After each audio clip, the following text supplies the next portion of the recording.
the bread makers, millers, and bakers. All over the world, for thousands of years, bread has been an important part of many people's diets.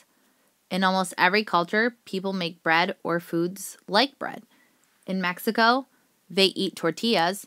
In India, they eat chapati. In Israel, they eat matzo.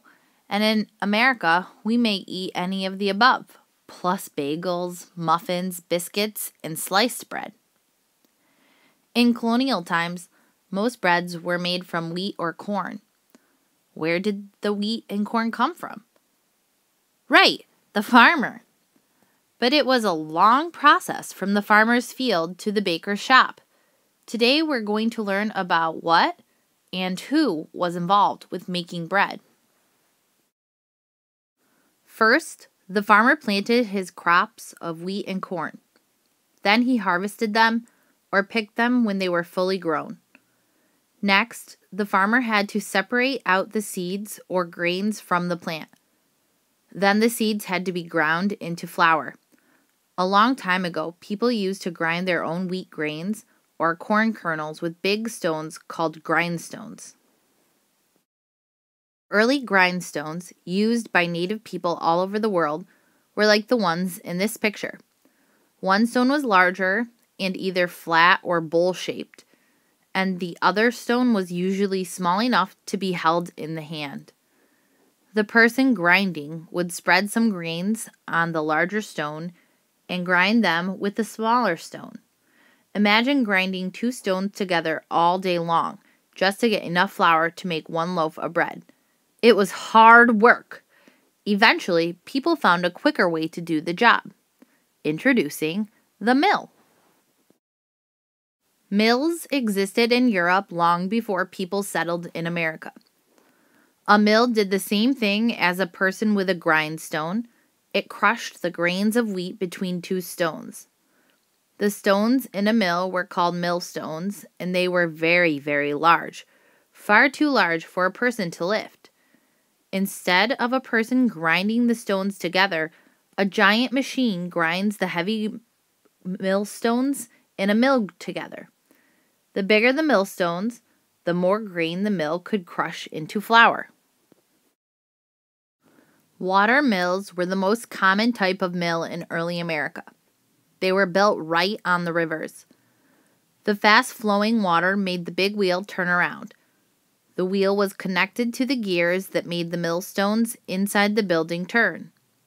The heavy weight of the stones pressed hard to grind the grains. The tradesperson in charge of the mill was called a miller. The miller would charge farmers money or some of their grains to grind their wheat or corn into flour. The miller would grind the grain into flour, then collect the flour into bags. A miller with a water mill could grind and bag more flour in one day than a farmer with a grindstone could grind in weeks. Once the flour was ground, the miller sold some of it to the baker. The baker made bread, muffins, and cakes out of the flour he got from the miller. To make dough, the baker mixed a lot of flour with a little bit of water and a little bit of salt. He also added a special ingredient called yeast. The yeast made the bread puff up and rise when it was baked. Next, the baker kneaded the dough.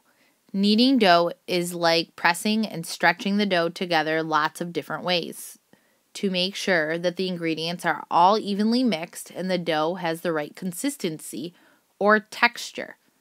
Certain kinds of bread had to be kneaded for a long time before the dough was ready to bake. Next, the baker shaped the dough either by patting it with his hands or rolling it with a rolling pin. Then it was time to put the bread into the oven. In the old days, ovens were brick or stone structures with a fire inside. When the bread was just the right shade of brown, the baker took it out of the oven and let it cool for a while. Can't you just smell that wonderful aroma? That's freshly baked, warm bread, ready to eat. Bread is still made today in more or less the same way it was made in early America 300 years ago. The first step is making the dough. Bakers have to get up extra early, sometimes at 2 or 3 o'clock in the morning, to start making dough and start baking bread for their first customers. Even today, in many parts of the world, hungry customers stand outside the bakery door first thing in the morning to buy their bread and other breakfast treats.